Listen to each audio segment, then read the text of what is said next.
በሉ። አስቀንጥሮ እውነትን ስለጣለ እውነቱ ሁሉ ይነግፋል። ምንም ይነግፋል። ሰማያዊ ስርዓት ዝንጅ ቤተ ክርስቲያን በዚህ አባ ጊዮርጊስ ዘጋስጫ ህየንተ ሱራፌል ለብነ ካህናት እያቀረቡ መስዋዕተ ንጹሐ ቆርባነ ነባቤ ወዕጣነ ንጹሐ ዘመዓዛ ወሰናይ። እነዚህን እኮ ነው ከጀርባ ብትመለከቷቸው። በሱራፌል ፈንታ ካህን አለን ይላል። በማን ፈንታ? በማን ፈንታ? ይኸውላችሁ ሱራፌልን የተካው ካህኑ ነው። አይገርማችሁም? ሰማያዊ ነው። እኛ ራሱ ሰማያዊ ነን። ለምድር አይደለንም፣ ለሰማይ የተዘጋጀንን። ለዚህ እኮ ነው ቅዱስ ጳውሎስ ሰማያዊነታችንን ሲያረጋግጥልን ምን አለ መሰላችሁ? ሀገራችን በሰማይ ነው አለ። ምናችን በሰማይ ነው? ምናችን በሰማይ ነው? ሀገራችን በሰማይ ከሆነ ምናዊ ነን ማለት ነው። አይደክምም። ለዚህ አይነፋል። ጭንቀቱ፣ ናፍቆቱ፣ መሻቱ ሁሉ ከክርስቶስ ጋር ነው። ዛይን ወሬ ወዘዝ ቢሰማ ወስተነበሰ ዘኢታንዴ ዛስተዳሞ እግዚአብሔር ወላፈቀው አይን ያላይዛል ጆሮ ያልሰማም በሰው ልቡና ያልታሰበች እግዚአብሔር ለወዳጆቹ ያዘጋጃል ሲገልጻል። ቅዱሳን ሁሉ ክብራቸው በቤተ ክርስቲያን ውስጥ። ከቤተ ክርስቲያን ውጭ የከበረ ጻድቅ የለም። ከቤተ ክርስቲያን ውጭ ቅድስና የለም። ግላዊነት የለም፣ ህብረታዊነት ነው። ተነጥሎ ጽድቅ የለም፣ በህብረት ነው ጽድቅ። ቤተ ክርስቲያን ህብረታዊት ናት። አሁን ዘመኑ ገባና ይገርማቸዋል። እኔ ለራሴ የራሴ ጻድቅ ነኝ የሚል ተፈጥሯል። የማ ጻድቅ? የራሴ ጻድቅ ነኝ እኔ ለራሴ ራሴን የቻልኩ ነኝ ይላል። እኛ ሰማይ በእሳት በተቃጠልን ነበር። የእሱ ቸርነት ስራ ያዘን ነው ምድሪቷ ላይ የምንኖረው። እዚህ ምድር ላይ ምን ያልተፈጸመ ኖራለን እናንተ? ደስ ይላል በእውነት። እግዚአብሔር ሰላማዊ እንደሆናችሁ ሰላሙን ይስጣችሁ። በስሙ መሰብሰብ፣ በስሙ መስራት፣ ስለ ስሙ መኖር፣ በስሙ መሞት። በስመ አብ ወወልድ ወመንፈስ ቅዱስ አሐዱ አምላክ አሜን። ዘበኀበ አብ ወልድ ዘበመንፈስ ቃል ዘበድንግል ሕፃን ዘበነቢያት ነቢይ ዘበሐዋርያት ሐዋርያ ዘበሰማዕታት አክሊል መምህር ሊቀ ማኅበር ውእቱ ኢየሱስ ክርስቶስ በአብ ዘንድ ልጅ በመንፈስ ቅዱስ ዘንድ ቃል በማርያም ዘንድ ሕፃን በነቢያት ዘንድ ነቢይ በሐዋርያት ዘንድ ሐዋርያ የሰማዕታት አክሊል የጉባኤው መምህር የቤተ ክርስቲያን ራስ መድኃኔ ዓለም ኢየሱስ ክርስቶስ ስላደረገልን ነገር ሁሉ ክብር ምስጋና ይድረሰው።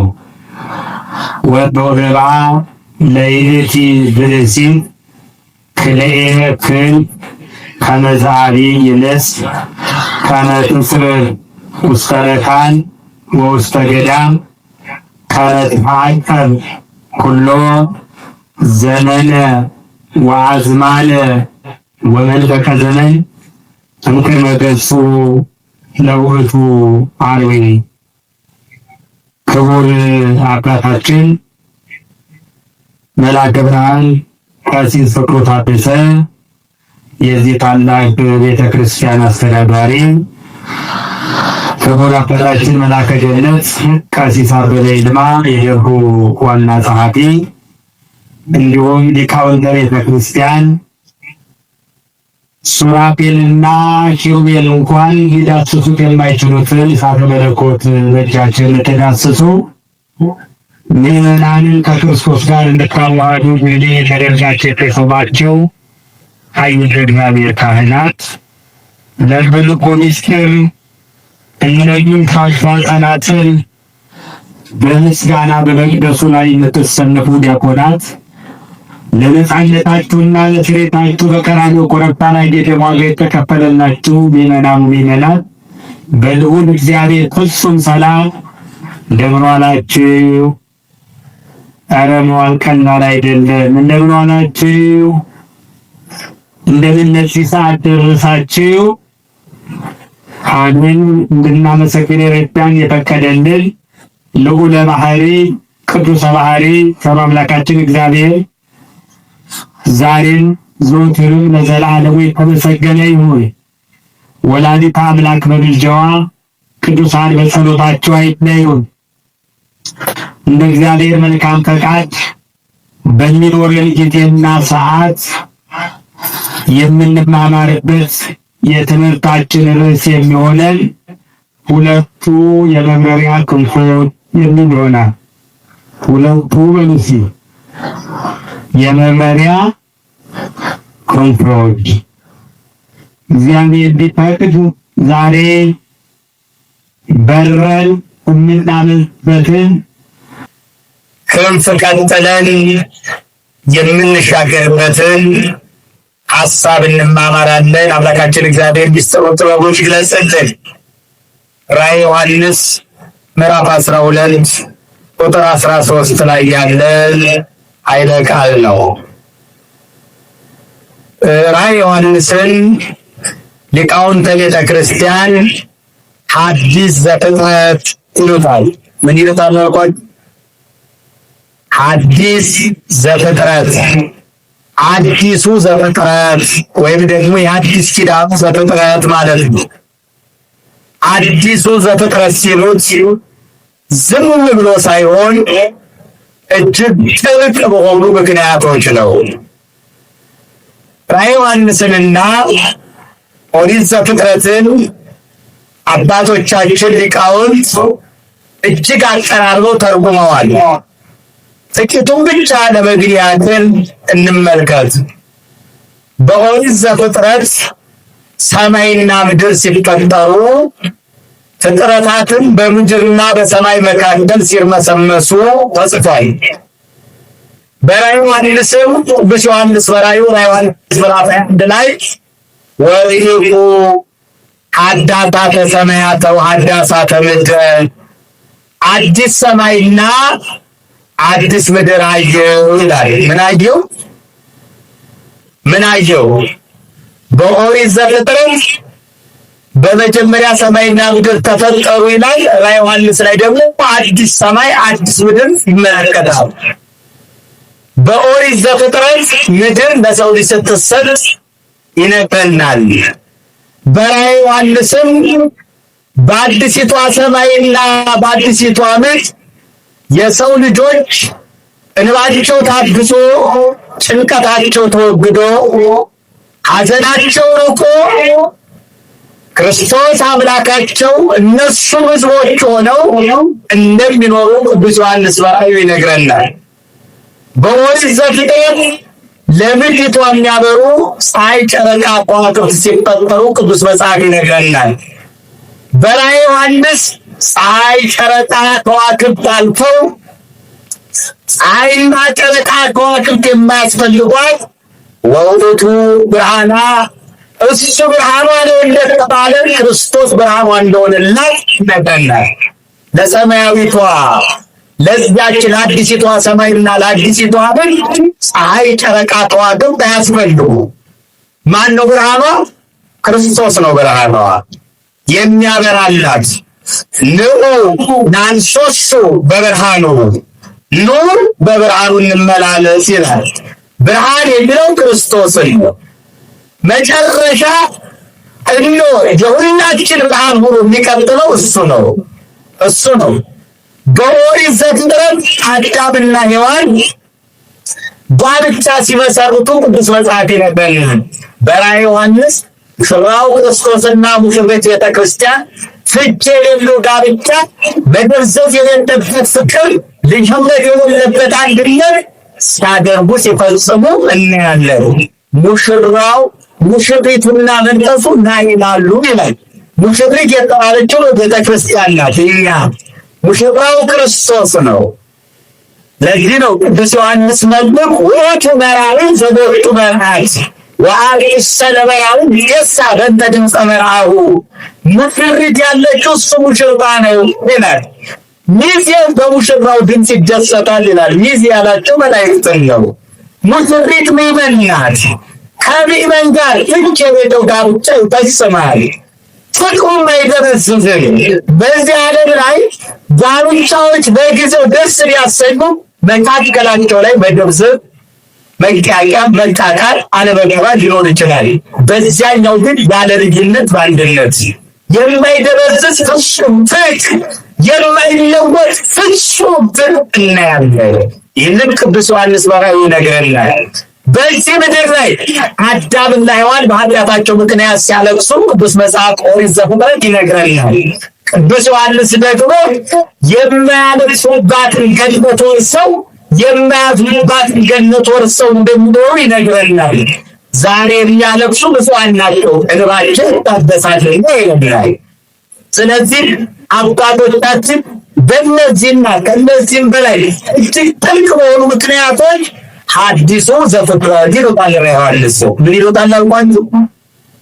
መግቢያው ላይ እንዳላበዛ ዛሬ እግዚአብሔር ቢፈቅድና ቢረዳን ቅዱስ ዮሐንስ የተስፋ መጽሐፍ ተብሎ በሚጠራው፣ የምስጋና መጽሐፍ ተብሎ በሚጠራው፣ የራእይ መጽሐፍ ተብሎ በሚጠራው በምዕራፍ 12 ላይ ያለውን ሐሳብ በጣም ጥቁር ሐሳብ ጨመቅ አድርገን እንማማራለን። አምላካችን እግዚአብሔር ምስጢሩን ጥበቡን ይግለጽልን። ከቁጥር 1 ጀምረን ስንመለከት ቅዱስ መጽሐፍ እንዲህ ይላል። መጀመሪያ ንባቡን አሰማችኋለሁ፣ ቀጥሎ ምስጢሩን እነግራችኋለሁ። ወአስተርአየ ዐቢይ ተአምር ላዕለ ሰማይ ብእሲት እንተ ትለብስ ፀሐየ ወወኅ ላዕለ ገሃድ ወዲበ ርእሳኒ ዘአሠርቱ ወክልኤቱ ከዋክብት ወእንስቲቲ ወእብንት ወትግዕር። በላይ በሰማይ ታላቅ ምልክት ታየ። ምን አይነት ምልክት? ምን አይነት ምልክት? ምልክት የታየው በየት ነው? በሰማይ። ይህ ምልክት ፀሐይን የለበሰች ጨረቃን የተጫመች 12 ከዋክብትን በራሷ ላይ ዘውድ ያደረገች ሴት የጸነሰች ምን ተይዛ በሕመም የምትሰቃይ ሴት ምን ተይዛ ይላችሁ ፀሐይን ለብሳለች፣ ጨረቃን ትጫምታለች፣ 12 ከዋክብት ዘውድ አድርጋ በራሷ ላይ ወጥታለች። እንደገና ደግሞ ጸንሳለች። ምን ብላለች? ጸንሳለች። እንደገና ደግሞ ምን ተይዛ ትጨነቃለች? ምን ተይዛ ሌላ ምልክት በሰማይ ታየ ይላል። ሌላ ደግሞ ልትወልድ ባለችው ሴት አጠገብ ሌላ ምልክት፣ ቀይ ዘንዶ። ምን አይነት ዘንዶ? በደንብ ስሙ። ምን አይነት ዘንዶ? ቀይ ዘንዶ። 7 ራሶች። ስንት ራሶች? 7 ራሶች፣ 10 ቀንዶች አሉት። ልትወልድ በደረሰችው ሴት አጠገብ ቆመ ይላል። ምን አለ? ቆመ። በማን አጠገብ? በሴቲቱ አጠገብ። ለምን ቆመ? ልጇን ሊወስድ። ሴቲቱ አሕዛብን ሁሉ በብረት በትር የሚገዛ ወንድ ልጅን ወለደች። ምን አይነት ልጅን ወለደች? የሄድት ምን አይነት ልጅ? አሕዛብን ሁሉ በብረት በትር ምን ነው የሚገዛ ነው። ልጁን ከዘንዶ ወደሚያመልጥበት ወደሚጠበቅበት ወደ ዙፋኑ ለ1260 ቀናት ተወሰደ። ለስንት ቀናት? ለ1260 ቀናት። ስንት ቀናት? 1260 ቀናት ተወሰደ ወደሚጠበቅበት። ዘንዶ ሴቲቱን ተቀጠናት። ማንን ተቀጠናት? ምን አላት? አሳደዳት። ሴቲቱ ከዘንዶ የምታደርግበት 2 የንስር አይነት የመብረሪያ ክንፍ ተሰጣት። የምን አይነት? ስንት ክንፍ ተሰጣት? 2። ዘንዶ ሴቲቱ እሪዮን ለማስጠም የአንድ ክረምት የሚያክል ጎርፍ ካፉ ጠፋ። ከምን ጠፋ? ካፉ ጠፋ። ልጅም ሴቲቱን ረዳቻት። ዘንዶ የተፋው ውሃ አፏን ከፍታ ዋጠች። ምኗን ከፍታ? አፏን ከፍታ ዋጠች። ምኗን ከፍታ ዋጠች? አፏን ከፍታ። ዘንዶ ሴቲቱን እንዳላገኛት ባየ ጊዜ የልጇ ምስክር የልጇ ስም የተጻፈባቸው ከዘሯ የቀሩትን ሊዋጋ አሸዋ ላይ ቆመ። ምን ላይ ቆመ? ማንን ሊዋጋ? ከዘሯ የቀሩትን የስሙ ምልክት ያለባቸውን የምኑ ምልክት? የስሙ ምልክት ያለባቸውን ሊዋጋ አሸዋ ላይ ቆመ ይላል። ምን ላይ ቆመ? ምን ላይ ቆመ? ይህ ንባብ ነው። አሁን የነገርኳችሁ ምንድን ነው? ንባብ ይባላል። መጽሐፍ ቅዱስ ምስጢር አለው። አንድ በዚህ በመጀመሪያው ምዕተ ዓመት በዘመን አበው ብለን በምንጠራው ዘመን አበው የምላቸው እነዚህ ሐዋርያነ አበው የሚባለው ታሪክ ላይ አንደኛው ሁለተኛው መቶ ክፍለ ዘመን ገደማ የነበረ ሊቅ መጽሐፍ ቅዱስን እንዲህ ይለዋል። መጽሐፍ ቅዱስ ለም የእርሻ ማሳ ነው ይላል። የምን ማሳ ነው? የምን ማሳ ነው? ለም የሆነ የእርሻ ማሳ ነው። በማሳ ላይ 3 አይነት ተክል ይተከላል ይላል። ስንት አይነት ተክል? እንደምን አመሻችሁ። ስንት አይነት ተክል? 3 አይነት ተክል። አንደኛው ሳይበስል በጥሬው የሚበላ ነው ይላል። ሳይበስል ማለት እሳት ሳይነካው ማለት ነው። ምን ሳይነካው? እሳት ሳይነካው በጥሬው የሚበላ ነው። ሁለተኛው በስሎም ሳይበስልም የሚበላ ነው። እሳትም ሳይነካው ይበላል፣ እሳትም ደግሞ በእሳትም በስሎ ይበላል። ሶስተኛው ደግሞ ሳይበስል የማይበላ በስሎ ብቻ የሚበላ ይላል። ምን ብሎ ብቻ? ልክ እንደዚህ ሁሉ ይላል መጽሐፍ ቅዱስ እንደዚህ ነው። የመጀመሪያው ሳይበስል እንደሚበላ ሁሉ ያለ ትርጓሜ የምንረዳቸው አሉ ይላል። ያለ ምን? ያለ ትርጓሜ። አሁን በመጽሐፍ ቅዱስ የተቀመጡ ታሪኮችን ያለ ትርጓሜ ልንረዳቸው እንችላለን። ለምሳሌ አብርሃም ልጁ ይስሐቅን ሊያርድ ወደ ሞሪያ ተራራ ወሰደው። ግን ምስጢር አለው። ይስሐቅ የእግዚአብሔር ወልድ፣ ተራራ የቀራንዮ፣ አብርሃም የእግዚአብሔር አብ እያልን ተረጉማለን። ቢሆንም ግን የተተገበረ ታሪክ ስለሆነ በቀጥታ ልንረዳው እንችላለን። አብርሃም ለእምነቱ ምን ያህል ዋጋ እንደከፈለ እናያለን። አሁን ይህ ሳይበስል የሚበላ ነው። ሁለተኛው በስሎም ሳይበስል የሚበላ ነው። ምን ብሎ?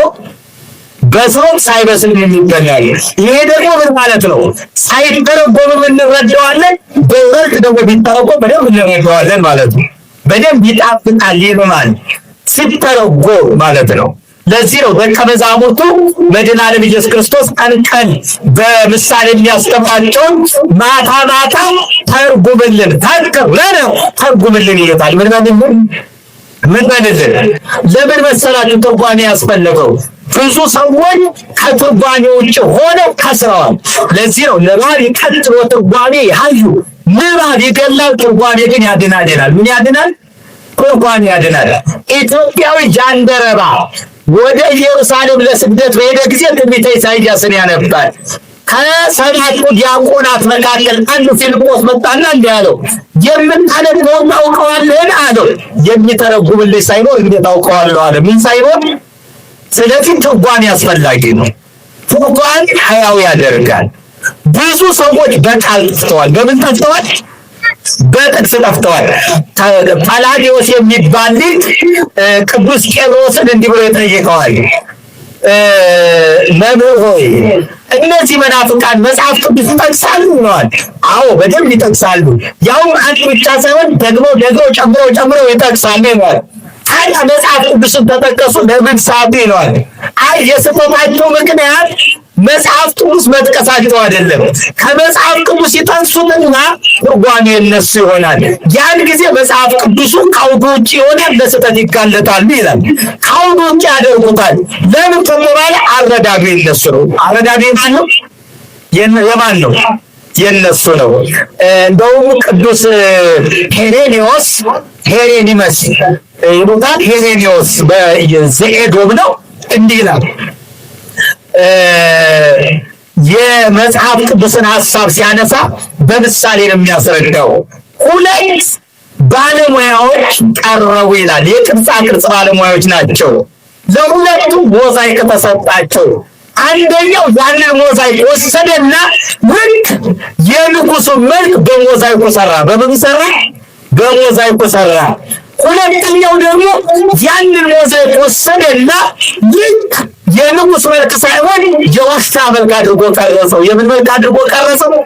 የውሻ መልክ አድርጎ ቀረጸው። ችግሩ ዋጋ ነው ይላል። አሁን ሞዛይኩ አንድ አይነት ነው አይደለም? አንዱ የንጉሥ መልክ አደረገው። ግን መተርጉማን ሞዛይክ የእግዚአብሔር ቃል ነው አለና እበበኛ መተርጉሞች ሊቃውንት ሲይዙ የንጉሥ ክርስቶስ መልክ ይስሩበታል ይላል። የማንም መልክ የንጉሥ ክርስቶስ መልክ ይስሩበታል። ነገር ግን ደግሞ እንደሱ መናፍቃን ቃሉን ሲይዙት በውሻ መልክ ይስሩበታል ይላል። ምን መልክ ይስሩበታል? ክህደትም ምንፍቅና ይስሩበታል ይላል። ስለዚህ ትርጓሜ እጅግ አስፈላጊ ነው። ምን አስፈላጊ ነው? ትርጓሜ አስፈላጊ ነው። እና ወደ ምስጢሩ እንምጣ። ይህች ሴት ማን ናት? ይህ ሁሉ ነገር የተነገረላት፣ ፀሐይን የለበሰችው፣ ጨረቃን የተጫናችው፣ 12 ከዋክብትን በራሷ ላይ የተቀዳጀችው፣ ይልቁንም ደግሞ ከዚህ ክብሯ መካከል እንደገና በጭንቅ ውስጥ ያለችው፣ በምን ውስጥ? በጭንቅ ውስጥ በቤት ውስጥ ያለችው፣ ይህን ያህል ዘንዶ የተከታተላል፣ ማምለጫ ክንፍ የተሰጣት ይህች ሴት ማን ናት? ሊቃውንት ሁለት ትርጓሜ ሰጥተዋል። ስንት ትርጓሜ? የመጀመሪያ ይህች ሴት ቤተ ክርስቲያን ናት። ማናት? ማናት? ሴቲቱ ማናት? ምን አለ? በሰማይ አለ። በምን አለ? ቤተ ክርስቲያን ምናዊት ናት? ሰማያዊት ናት። ቅዱስ ባስልዮስ ዘቂሳርያ ቤተ ክርስቲያን ሲገልጻት እንዲህ ይላል። ቤተ ክርስቲያን ማለት የእግዚአብሔር መንግስት በምድር ላይ ማለት ነው ይላል። የማ መንግስት? የራሱ መንግስት ሰማያዊት ወይ እግዚአብሔር መንግስት በምድር ላይ ተገለጠች ማለት ነው ይላል። አሁን እኛ ቤተ ክርስቲያን ነን ስንል በሰማይ የምንኖረው ኑሮ በምድር የምንለማመድ ማለት ነው። ቤት የምንለማመድ በምድር የምንለማመድ ማለት ነው። ቤተ ክርስቲያን በሰማይ ታየ ሲል ቤተ ክርስቲያን ሰማያዊት ናት። ምናዊት ናት? ምናዊት ናት? ሰማያዊት ናት። እዚህ ድንታንም የምንኖር አይደለንም።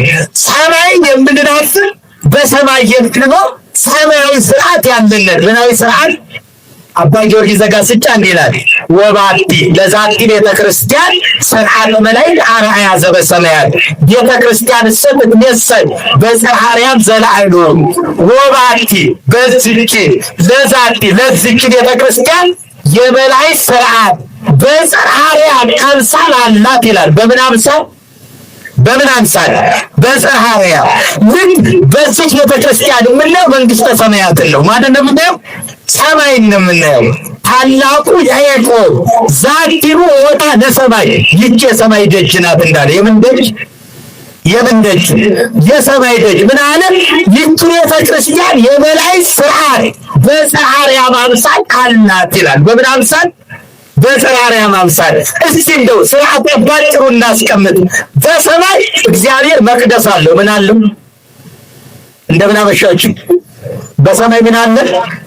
መቅደስ አለ። ራዕየ ዮሐንስ ምዕራፍ 11 ቁጥር 19 ላይ በሰማይ ያለ እግዚአብሔር መቅደስ ተከፈተ ይላል። በየት ያለው? በየት ያለው? በመቅደስ ውስጥ የኪዳኑ ታቦት ታየ። በምን ውስጥ? በመቅደስ ውስጥ። ልብ በሉ። አሁን በሰማይ መቅደስ አለ፣ መቅደስ ውስጥ ታቦት አለ።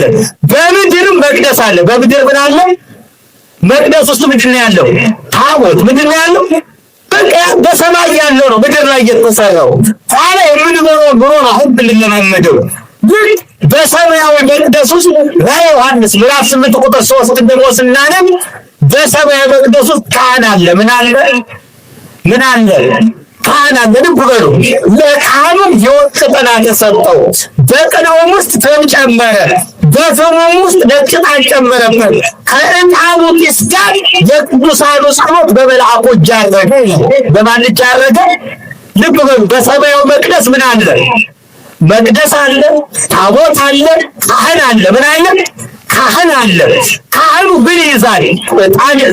ማዕጠንት ይይዛል ወይም ጥና ይይዛል። ጥና ውስጥ ምን ይጨምራል? ፍም ይጨምራል። ፍሙ ውስጥ ምን ይጨምራል? ዕጣን ይጨምራል። ከዕጣኑ ጢስ ጋር ጸሎት ያደርጋል። ልክ እኛ ምን አለ? መቅደስ አለ። መቅደስ ውስጥ ምን አለ? ታቦት አለ። ታቦቱን የሚያከብር ምን አለ? ካህን አለ። ካህኑ ምን ይይዛል? ጥና ይይዛል። ጥና ውስጥ ምን ይጨምራል? ፍም ይጨምራል። ፍም ውስጥ ምን ይጨምራል? ዕጣን ይጨምራል። ይላል? ከዕጣኑ ጢስ ጋር ጸሎታችንን ያሳርጋል። አያችሁ፣ የዚህ የሰማያዊ መንግስት ነጸብራቅ ያለ የት ነው? እኛ ቤት ነው። የት ነው? እኛ ቤት ነው። ይኸው ትም እንደሚገርማቸው የትም የለም ይሰራል። ወጣ ብትሉ ጣናል አለ የለም፣ መቅደስ አለ የለም፣ አለ ታቦት የለም፣ ካህን የለም። ራሱን ሊያጽናና ሲፈልግ ሁሉም ካህን ይላል። ምኑ ሊያጽናና? ራሱን ሊያጽናና እኮ ይኸውላችሁ፣ ልብ በሉ። አስቀንጥሮ እውነትን ስለካለ እውነትን ሁሉ ይነግፋል። ብሎም ይነግፋል። ሰማያዊ ስርዓት ይህች ቤተ ክርስቲያን በዚህ ነው አባ ጊዮርጊስ ዘጋስጫ እየንተ ሱራፌል ብለ ካህናት እያቀረቡ መስዋዕተ ንጹሐ ቁርባነ ነባቤ ወዕጣነ ንጹሐ ዘመዓዛሁ ሰናይ። እነዚህን እኮ ነው ከጀርባ ብትመለከቷቸው በሱራፌል ፈንታ ካህን አለን ይላል። በማን ፈንታ? በማን ፈንታ? ይኸውላችሁ ሱራፌልን የተካው ካህኑ ነው። አይገባችሁም? ነገ ጠዋት ላይ ስለ ቅዳሴ በጥቂቱ እንማማራለን። እንዴት እንደሆነ የካህኑ ክብር፣ እንዴት እንደሆነ የመቅደሱ ክብር፣ እንዴት እንደሆነ የቅዳሴው ፍር ምን እንደሚመስል በጥቂቱ እናያለን። ምን አለ? በሱራፌል ፈንታ ካህን አለን አለና ምን ይላል መሰላችሁ? እሊያቀርቡ መስዋዕተ ንጹሐ፣ ንጹሕ መስዋዕትን እንዲያቀርቡ። ንጹሕ መስዋዕት የሚለው አንደኛ የከንፈር መስዋዕት ምስጋና ነው። ሁለተኛ የመብራት መስዋዕት ጧፍ ነው። ንጹሕ መስዋዕት ቁርባነ ነባቤ፣ ተናጋሪ ቁርባን። ምን ባይ ቁርባን? ተናጋሪ ቁርባን ማን ነው? ክርስቶስ ነው። ክርስቶስን የሚያቀርቡ ወዕጣነ ንጹሐ ዘመዓዛሁ ሰናይ፣ በጎ መዓዛ ያለው ዕጣንን የሚያቀርብ ካህን ነው። ምንን የሚያቀርብ? በሱራፌል ፈንታ የመጥዋውያን ሱራፌል ካህናት ናቸው። ሰማያዊት ናት ቤተ ክርስቲያን። ምናዊት ናት? ምናዊት ነው? ሰማያዊት ነው። እኛ ራሱ ሰማያዊ ነን። ለምድር አይደለንም፣ ለሰማይ የተዘጋጀንን። ለዚህ እኮ ነው ቅዱስ ጳውሎስ ሰማያዊነታችንን ሲያረጋግጥልን ምን አለ መሰላችሁ? ሀገራችን በሰማይ ነው አለ። ምናችን በሰማይ ነው? ምናችን በሰማይ ነው። ሀገራችን በሰማይ ከሆነ ምናዊ ነን ማለት ነው። ምናዊ ነን ማለት ነው። ለዚህ እኮ ነው ቅዱስ ጳውሎስ ምን አለ መሰላችሁ? ልሄድ ከክርስቶስ ጋር ልኖር እናፍቃለሁ አለ። ለምን? የሀገሩ አይደለማ፣ ይሄ በኖሩ አይደለማ፣ ይሄ ርስቱ አይደለማ። ለዚህ አይጨነቅም፣ ለዚህ አይደክምም፣ ለዚህ አይለፋም። ጭንቀቱ፣ ናፍቆቱ፣ መሻቱ ሁሉ ከክርስቶስ ጋር ነው። ከማን ጋር በኖሩ? ሀገራችን በየት ነው? የሚያሳዝነው ግን ከምታዊ ነገር እየሰራን ሀገራችን በሰማይ ነው እያለ ስንፎክር ያሳዝነው። እየዘፈን እየጨፈርን እየጣምን እያጨስን እየዘሞትን እየተጋራን ሀገራችን በሰማይ ነው ካል ሞኞች ነን፣ ተሳስተናል።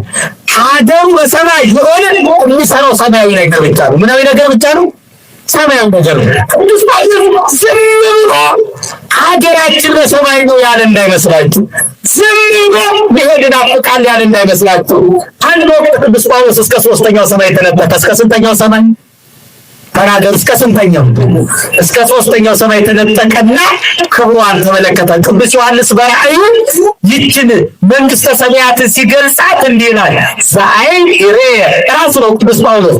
ዘአይን ይሬ ወዘዝ ቢሰማ ወስተነበሰ ዘኢታንዴ ዘአስተዳሞ እግዚአብሔር ወላፈቀው አይን ያላይዛል፣ ጆሮ ያልሰማ፣ በሰው ልቡና ያልታሰበች እግዚአብሔር ለወዳጆቹ ያዘጋጃ ሲገልጻት፣ ቅዱስ ዮሐንስ ደግሞ 12 በሐዋርያት ስም የተጻፈባት በዕንቁ የተጌጠች ውበቷንና ክብሯን ቃላት ሊገልጿት የማይቻል እያለ ይገልጻታል። ወደዚያች ተወሰደን። ልክ ለመኖር የሄደ ይመስል ተጽናንቶ ተረጋግቶ መኖር ጀመረ። መልአከ እግዚአብሔር መጣና ጳውሎስ ወደ ምድር ተመለስ እንጂ ለጉብኝት ነው የመጣው አለ። ለምን የመጣው? ለጉብኝት ነው። ኧረ ልክች አድርጌ ወደ ምድር አልሄድም አለ። ይፍዳል አልሄድም። ሐዘንና ደስታ፣ ማግኘትና ማጣት፣ ክብርና ውርደት፣ መሾምና መሻር፣ መወደድና መጠላት ወዳለበት ምድር አልመለስም፣ ፍጹም አልመለስም። መልአኩ ኧረ እባክህ ሂድ አለ። አይ አልሄድም። ኧረ ተው ሂድ። አይ አልሄድም። ልክች አድርጌ አልሄድም። እውነት ስሞት ሲያካሄደ በኋላ እንዴት ይመለስ? እንዴት ይመለስ ይችላል? ከባድ እኮ ነው። ከመላእክት ጋር ተዘመሩ በኋላ እንዴት ይመለሳል? እዛች ዓለም ከሄዱ በኋላ እንዴት ይመለስ ወደዚህ? መጨረሻ መልአከ እግዚአብሔር በጣም ለሁሉም የማይቀር አንድ ቃል ተናገረ። እዚህ መኖር ነው የምትፈልገው? አሁን አላወራም። እዚህ መኖር ከፈለግ ሂድና ሞተና አለው። ምን ብለህ ነው? ምን ብለህ ነው? ሞተና አለው። ምን እንዳለ ታውቃላችሁ? ቅዱስ ጳውሎስ አልተከራከረም። ጅዋ ለመጣ ነው ወደዚህ ምን ብሎ ተናገረ መሰላችሁ? ሞት ለእኔ ጥቅም ነው አለ። ሞት ለእኔ ምንድን ነው አለ? አያችሁ፣ ገብቶታል። አሁን ጥቅም ነው ለክርስቲያኖች፣ ሞት ጥቅም ነው። ግን ለተዘጋጁት ነው። በዋዛ በፈዛዛ በሟልት በጨዋታ በከንቱ እድሜውን ላሳለፈ ይሄድ ለተዘጋጁ ሀሉ ድለዋል እኮ ተዘጋጅታችሁ ሙሉ እንደደባለ ለተዘጋጀ ነው። ጥቅሙ ለሱ ነው። ምን አለ መሰላችሁ? ቀጠለና አንደኛ ቆሮንቶስን የጻፈው ከዚያ እንደተመለሰ ነው። ምን አለ መሰለን? የሚፈርሰው የማይፈርሰውን የሚበሰብሰው የማይበሰብሰው ሊወርስ አይችልም። ፍጥረታዊ አካል ይዘርጋል፣ መንፈሳዊ አካል ይነሳል። አንዱ ምስጢር እነግራችኋለሁ አለና አውቆ ኩልነ ዘንመውት አላ ኩልነ ብትየምር ሁላችን የምንሞት አይደለም እንለወጣለን አለ። ምን እንላለን? እንግዲህ ደስ ሲል እናንተ እንለወጣለን። ይህች ናት ቤተ ክርስቲያን በሰማይ ያለ በምን ሰማያዊት ናት። አምልኮቷ፣ ስርዓቷ፣ ህብረቷ፣ ጉባኤዋ በጥቅሉ ሰማያዊ ነው። ምን ይላል ቀጥሎ? ፀሐይን የለበሰች ምን የለበሰች? የቤተ ክርስቲያን ልብሷ ፀሐይ ነው። ፀሐይ ምንድን ነው ካላችሁ ክርስቶስ ነው። ፀሐይ ምንድን ነው? ፀሐይ ማን ነው? ቤተ ክርስቲያን የለበሰችው ክርስቶስን ነው። ለዚህ ነው ቅዱስ ዮሐንስ አፈወርቅ ምኩራብ ዓለመ ፈትለ ወቤተ ክርስቲያን አትፈቶ፣ ምኩራብ ፈተለችው ቤተ ክርስቲያን ለበሰችው ይላል። ምኩራብ ያለው ብሉይ ኪዳንን ነው። ይወርዳል፣ ይወለዳል፣ በበረት ይተኛል፣ በጨርቅ ይጠቀለላል፣ ወደ ግብፅ ይሰደዳል፣ ይመለሳል፣ በኢየሩሳሌም በናዝሬት ያድጋል፣ ይዞራል፣ ይጠመቃል፣ ወንጌልን ዞሮ ያስተምራል፣ ይሰቀላል፣ ደሙ ይፈሳል፣ በደሙ ትውልድን ይቀድሳል፣ ይሞታል፣ ይነሳል፣ ያደርጋል ብላ ምኩራቱን ሊተናገረች ፈተለችው አለ። መወለዱን ተናገረች፣ በትንቢት መነጸረች። ቤተ ክርስቲያን ለበሰችው አለ። እኖ ምኩራብ የፈተለችውን ፈት፣ ምኩራብ የተናገረችውን ትንቢት፣ ምኩራብ የሰጠችውን ተስፋ፣ ምኩራብ የጠበቀችውን ጌታ ቤተ ክርስቲያን ለበሰችው። ማን ለበሰችው? ማን ለበሰችው? ቤተ ክርስቲያንማ እኛ ክርስቶስ ነው ፀሐይ። አባ ጊዮርጊስ ዘጋስጫ እንዲህ ይላል፣ ፀሐይ ጽድቅ አርያማዊ ሰበንስ መራዊ ውእቱ ኢየሱስ ክርስቶስ። ፀሐይ ጽድቅ አርያማዊ የፀሐያት ፀሐይ የንጽሕና ሙሽራ ኢየሱስ ክርስቶስ ነው ይላል። ቤተ ክርስቲያን የለበሰችው በትንቢተ ሚክያስ ምዕራፍ 4 ቁጥር 2 ላይ እንዲህ ተብሎ ነው የተጻፈው፣ ለምትጠባበቁት የጽድቅ ፀሐይ ይወጣላችኋል። የምን ፀሐይ? የመሳይ ሕይወት አልናቸዋል። የጽድቅ ፀሐይ ኢየሱስ ክርስቶስ ሁላችን የለበስነው ገላትያ ምዕራፍ 3 ቁጥር 27 ላይ ወእነሰ ተጠመቅሙ ለበስክሙ ለክርስቶስ፣ እናንተ የተጠመቃችሁ ክርስቶስን ለብሳችሁታል። እስኪ በሉ እናንተ የተጠመቃችሁ በሉት ክርስቶስን ለብሳችሁታል። ማንን ለብሰነው? ማንን ለብሰነው? ክርስቶስን የለበሰው ዳግም ሊቆሽሽ ይገባል አይደለም። በዚህ በዜና አበው አንድ ቅዱስ ፈተና መጣበት። የዝሙት ጾር ነው። የዝሙት ጾር ሲመጣበት ወደ አንድ ከሱ ወደ ጠነከረ አባት ሄደና እንዲህ አለው፣ አባቴ ጸልይልኝ አለው። ምን ሆንክ ልጅ? ሰይጣን ልብስህን አቆሽሾ ይለኛል። ምን ልብስህን? የለበሰው ክርስቶስን አይደለም? ይሄንን ልብስ አቆሽሾ ይለኛል። ከብድን ታለው ይለኛል። ጸልይልኝ አለው። አያችሁ ልብሳችንን ያቆሸሽ ቅዱስ ዮሐንስ በራእዩ ምን አለ? ልብሳቸውን በበጉ ደም የሚያጥቡ ብፁዓን ናቸው። ልብሳቸውን ሲል ነጠላችንን፣ ጃኬታችንን፣ ቀሚሳችንን አይደለም፣ ሰውነታችንን፣ አካላችንን በደሙ ትንሣኤ በሥጋው ደግሞ መታነጽ ነው። ስለዚህ ክርስቶስን የለበሰ ቤተ ክርስቲያን ይበል። እኛ ክርስቶስን ለለበስን ሐሰት፣ ሽንገላ፣ ክፋት፣ ዝሙት፣ ርኩሰት፣ መዳራት፣ ክርክር፣ አድመኝነት፣ መለያየት፣ መናፍቅነት፣ ዘፋኝነት አይስማማም። ለምን? ልብሳችን ይቆሽ። ይሄ ልብሳችን ክርስቶስ ነው። አንድ ቅዱስ በዜናው የተቀመጠ ታሪክ ሥጋው ደሙን ከተቀበለበት ቀን ጀምሮ አንድ ቀን እንኳን ምራቁ ወደ ምድር ተፍቶ አያውቅም። ለምን ተብሎ ሲጠየቅ ምን እንዳለ ታውቃላችሁ? እንዴት ክርስቶስን አውጥቼ ተፋዋለሁ አለ። አይገርማችሁ? እንዴት ክርስቶስን አውጥቼ ተፋዋለሁ፣ እንዴት ልተፋው እችላለሁ? እዚህ እኮ ነው ቅዱስ ጳውሎስ ስለ ዝሙት ማስተማርበት አንቀጽ በአንደኛ ቆሮንቶስ ምዕራፍ 6 እንዲህ ይላል፣ እንዴት የክርስቶስን አካል ወስዳችሁ ከሴት ብልት ጋር ታደርጉታላችሁ ይላል። እንዴት ልትሰሙት ትችላላችሁ? እንዴት ታልኩ? በክርስቶስ አካል ላይ ነው የሚፈጸመው። በክርስቶስ ላይ የኃጢአት አካል ውጭ ይፈጸማል ይላል። ይሄ ግን በአካል ነው የሚፈጸመው። አካላችን ክርስቶስ። እዚህ እኮ ነው ቤተ መቅደስ የተባሉ። ለዚህ አይደለም ቅዱስ ጳውሎስ ክርስቲያኖችን በሚያሳድድበት ዘመን ይላል፣ ሳውል ለምን ታሳድደኛለህ አለ። የሚሳደዱት እኮ ክርስቲያኖች ናቸው። በእነሱ ማን ነው? ክርስቶስ። ለዚህ ነው ሰማያዊቷ ቤተ ክርስቲያን አካለ ክርስቶስ የሆነችው ቤተ ክርስቲያን። ይሄን ለወስዳችሁ እንዲሁም ለኃጢአት ታደርጉታላችሁ። ለጽድቅ ሊደረግ ሲገባው እንዴት ለኃጢአት? ፀሐይ ክርስቶስን የለበስነው የቤታችን ሙቀት፣ የጨለማችን ብርሃን፣ የስብራታችን ጠጋ፣ የረሃባችን ብርሃን፣ የውድቀታችን መነሳት፣ የሞታችን ትንሣኤ፣ የውከታችን ሰላም ኢየሱስ ክርስቶስ ነው። ፀሐይ የተባለው ጨረቃ ቅዱሳን ናቸው። ጨረቃ ባላቸው ቅዱሳን ናቸው። ቅዱሳን ጨረቃን የተጣሏቻለ ጫማ ከእግር በታች ነው። ቅዱሳን ሁሉ ክብራቸው በቤተ ክርስቲያን ውስጥ ነው። ከቤተ ክርስቲያን ውጭ የከበረ ጻድቅ የለም። ከቤተ ክርስቲያን ውጭ ቅድስና የለም። ግላዊነት የለም፣ ህብረታዊነት ነው። ተነጥሎ ጽድቅ የለም፣ በህብረት ነው ጽድቅ። ቤተ ክርስቲያን ህብረታዊት ናት። አሁን ዘመኑ ቀባና ይገርማቸዋል። እኔ ለራሴ የራሴ ጻድቅ ነኝ የሚል ተፈጥሯል። ለማ ጻድቅ የራሴ ጻድቅ ነኝ፣ እኔ ለራሴ ራሴን የቻልኩ ነኝ ይላል።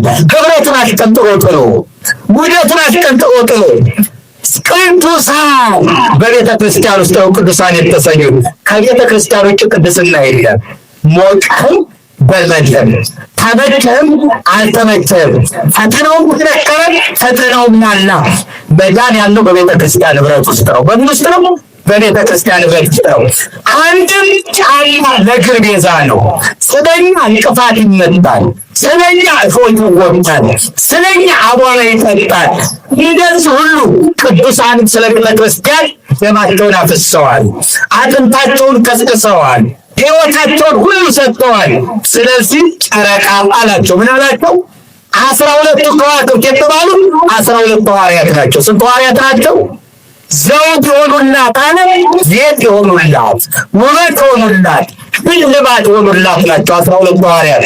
ጸንሳለች፣ ምን ተይዛ ተጨንቃለች አለ። ጽንስ ያለው በዚህ አንቀጽ መከራ። ምንድን ነው መከራ? በማቴዎስ ወንጌል ምዕራፍ 24 ላይ ይህም የምጥ ጣር መጀመሪያ ነው ይላል። የምጡ መጀመሪያ ይላል። የመከራው መጀመሪያ ነው። ቤተ ክርስቲያን ከመከራ ተለያይታለች፣ ተጨንቃለች አለ። ምጥ ላይ ናት አለ። እንደምታውቁት ቤተ ክርስቲያን ላይ እሳቱ አለ፣ ስለቱ አለ፣ ስብከቱ አለ፣ ፍትሑ አለ፣ መከራው አለ። ስንቱን ተናግረን እንጨርሰዋለን። ይህ ዘመን እኮ የሐዘን ዘመን እኮ ነው። ይህ ዘመን ለቤተ ክርስቲያን የስደት ዘመን ነው። ይህ ዘመን ለቤተ ክርስቲያን የእንባ ዘመን ነው። ይህ ዘመን ለቤተ ክርስቲያን አንጀቷን የደፋችበት ዘመን ነው። በሌላ መልኩ ካየነው ደግሞ ለቁርአን ክርስቲያኑን በደማቸው ክርስትናቸውን የሚያትሙበት ዘመን ነው። በደማቸው አባቶቻቸውን ሰማዕታትን የሚመስሉበት ዘመን ነው።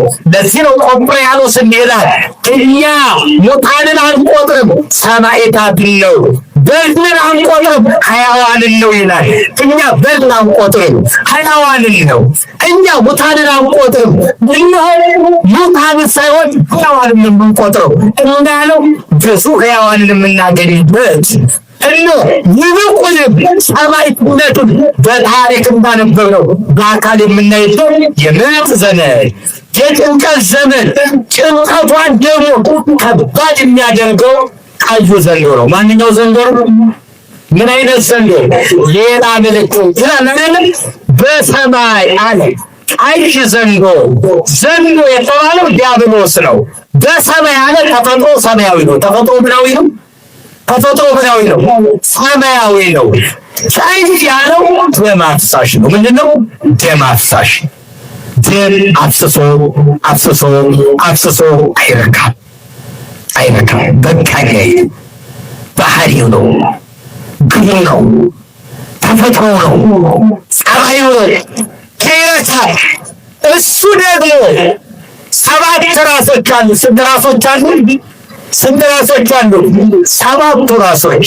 ዛሬ በምድሪቷ ላይ በደንብ ተከታተሉ። 7 ራሶችን በምድሪቷ ላይ ግፍን የሚፈጸሙባቸው፣ በምድሪቷ ላይ መከራን የሚያበዛባቸው፣ በምድሪቷ ላይ እነሆ ስራውን የሚሰራባቸው 7 የዘንዶ ራሶች። አንደኛ ከ7 ራሶች አንዱ የዘንዶ ራስ ኃጢአት አዳም ነው። ምንድነው? ምን አልኳችሁ? ከበደ አውራ ዮሐንስ ነው። ምን ይደረጋል? ጊዜውም ነው ደግሞ የሚተረጎምበት።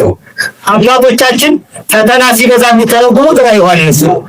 መከራ ሲሆን የሚተረጉሙት ራዕየ ዮሐንስ ነው። ስደት ሲሆን የሚተረጉሙት ራዕየ ዮሐንስ ነው። የሚቀድሱት መዓዛ ቅዳሴ ነው። አባቶቻችን መከራው ሲጸና፣ ስደቱ ሲጸና፣ ስደቱ ሲጸና፣ ዘንዶ ደም ማፍሰሱ ሲቀር፣ ምድሪቷ በደም ስትጨቅ፣ ሕፃናት እንባቸው በእናታቸው አስከሬን ላይ ተጠብቀው እንባቸውን ሲያፈሱ፣ ከሞት ጋር ሲታገሉ ሲታለቁ ራዕየ ዮሐንስን ይተረጉማሉ። የመጀመሪያው ኃጢአት አዳም ነው። ምንድነው? ኃጢአት አዳም። ኃጢአት አዳም ምንድን ነው? ኃጢአት አዳም አምላክነትን መሻት ነው። ምንነትን መሻት ነው። ምንነትን መሻት። አዳም ምን አለ? አምላክ ልሆን አለ። ዛሬም ራሳቸውን እኛ መልከው ራሳቸውን አድራጊ ፈጣሪ አድርገው የሚቆጥሩ ለዘላለም ሕያው ሆነው የሚኖሩ የሚመስላቸው የዘንዶ ራሶች አሉ። የማን ራሶች? የዘንዶ ራሶች። አድራጊ ፈጣሪ ምድሪቷን አስቅፈው የሰራት የሚመስላቸው አገናዳሙ በምድሪቷ ላይ ይጠቀማል። በምድሪቷ ላይ ሰልፎ ይፈጽመዋል። የራስ አምላክ ራስን የሚሉ አሉ እኮ ዛሬ ያሉ አሉ። በዓለም ደረጃ እንዲህ ይላሉ። እንደው ፈጣሪ አለ ማለት ራስን ዝቅ ማድረግ ነው። እንዳልኖር አድርጎ መፍጠር ነው። የራስ ፈጣሪ ራስህ ነህ፣ የራስ ሰሪ ራስህ ነህ የሚል ትውልድ ተፈጠረ። ኃጢአት አዳም ማለት ነው። አያችሁ፣ ራስን አድራጊ ፈጣሪ አድርጎ ራስን እስከ ማምለክ ድረስ መድረስ። ዛሬ ራሳቸውን የሚያመልኩ በጣም ብዙ ናቸው። ሀብታሞቹ በሀብታቸው ራሳቸውን ያመልካሉ። አንቂነን የሚሉ በእውቀታቸው ራሳቸውን ያመልካሉ። ባለስልጣኑ ራሱን ያመልካል። ጉልበተኛው ራሱን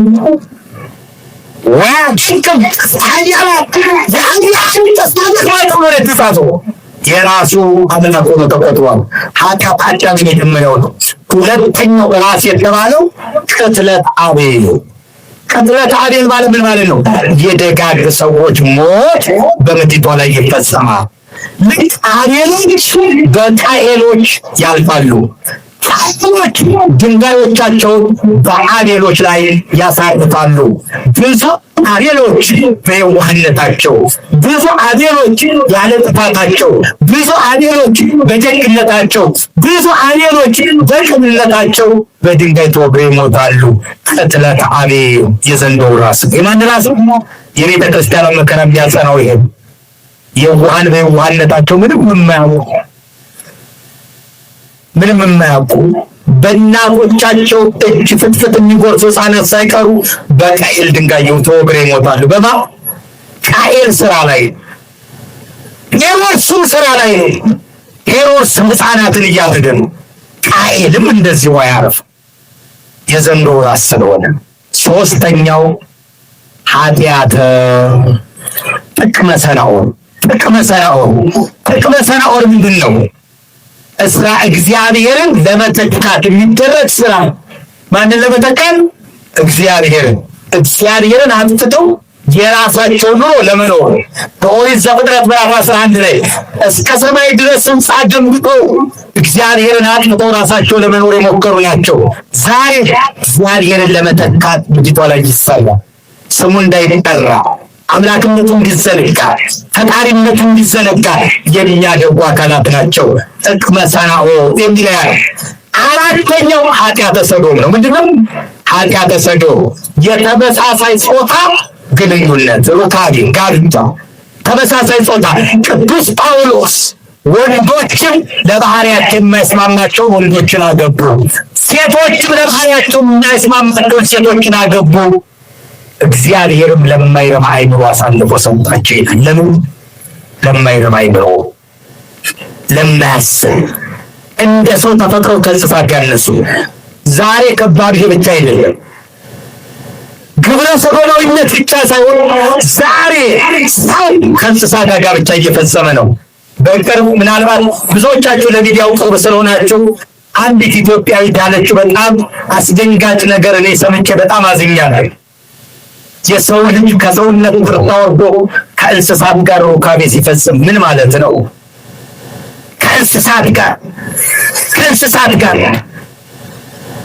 ከእንስሳት ጋር አስባችሁት። የዛሬ 6 ዓመት ገደማ ለአንድ መርሃ ግብር አንድ ዶክሜንት እያዘጋጀው አንድ ቪዲዮ አንድ ወዳጅ ላከልኝ። በወጣቶች ጉዳይ ነበረ ዶክሜንት የሚዘጋጀው። አንድ ፈረንሳዊት ናት እንዲህ ትላለች፣ ካሳደግኩት ውሻ ጋር ጋብቻ ፈጽሜ በቁሙ ደስታ ላይ ይገኛለሁ፣ በዚህም ሙሉ ደስተኛ ነኝ ትላለች። አይገርምም? ሰው ከውሻ ጋር እየኖረ እንዴት ነው ደስተኛ የሚሆነው? ሰይጣን ሲቆጣጠር እስከዚህ ድረስ ነው። በዚያ ምን ማለት ነው እያልኩ ሳብሰለስል ቆይቼ በቅርብ ደግሞ አንድ ቪዲዮ አየሁ። ኢትዮጵያዊት ናት፣ የምታወራው በአማርኛ ነው። በጣም በሚዘግን እንዴት ሰው ከአህያ ጋር ሩካቤ ይፈጽማል? ምን አይነት ሰብአዊነት ነው? ይዘግናል እኮ፣ ያሳዝናል እኮ፣ ያስለቅሳል እኮ። እናንተ ለበቶ ሞክሬ የነበረ አልተሳካም ትላለች። ያሳዝናል። ሰው ሲደረጃ ደርሷል። ያደሰዶ እንደውም እግዚአብሔር ዝም ብሎናል። እናንተ እግዚአብሔር ተታክሶናል። እናንተ ምድር ከመጠመጡ ባድ የተነሳ ረክሳለች ተብሎ ተጻፈው። እንደዚህ ዘመን ምድር ረክሳታ የሚመና እግዚአብሔር ቸር ስለሆነ ነው። ለዚህ እኮ ነው ወመኑ መሐሪ ዘከማካል፣ እንዳንተ ያለ መሐሪ ማን አለ? እግዚአብሔር ቸር ስለሆነ፣ እግዚአብሔር ቸር ስለሆነ እያየ እንዳላየ ስለሚያልፈን ነው እንጂ እንደዚህ ኃጢአቱማ ቢሆን ሰማይ ተከብሎ ምድር ተከፍታ በጠፍ አለበት። እንደኖ ዘመን ከሶ ባለቀለቀን ነበር፣ እንደ ሰማይ በእሳት በተቃጠልን ነበር። የእሱ ቸርነት ስራ ያዘን ነው ምድሪቷ ላይ የምንኖረው። እዚህ ምድር ላይ ምን ያልተፈጸመ ነውር አለ? እናንተ ምን ያልተፈጸመ ነውር አለ? ምን የማይፈጸም ርኩሰት አለ? አባት ልጁን የሚደፍርበት ምድር ላይ እኮ ነው እየኖርን ያለ ነው። እናት ከልጇ የምትወልድበት ምድር ላይ ያለ ነው። እና ዝም ብዬ አይደለም እነግራችሁ፣ በመረጃ እነግራችኋለሁ። እናት ከልጇ ወንድም ከቱ የሚወልድበት ምን አይነት ዘመን ላይ ያለ ነው እናንተ? ይህ ዘመን እኮ እጅግ አስጨናቂ ዘመን እኮ ነው። አስጨናቂ ዘመን ይመጣል የምትለው ይሄ ዘመን እኮ ነው። ከዚህ ባሰ ዘመን የሚመጣ አይመስለኝም። እንጃ ማን ያውቃል? እንጃ ማን ይረዳዋል? እንጃ። ዘመኑ እኮ ክፉ ዘመን ነው። እዚህ እኮ ዘመኑ ክፉ ነውና ከቅጥላችሁ ልትሄዱ አትችሉም ተብሎ የተጻፈው ክፉ ዘመን ነው። እግዚአብሔር እያየ እንዳላየ እያለፈን እኮ ነው። እያየ እንዳላየ እኮ ነው። እሱ እኮ ስለሚያልፈን የምንኖረው። እጅግ የሚዘገን ነው።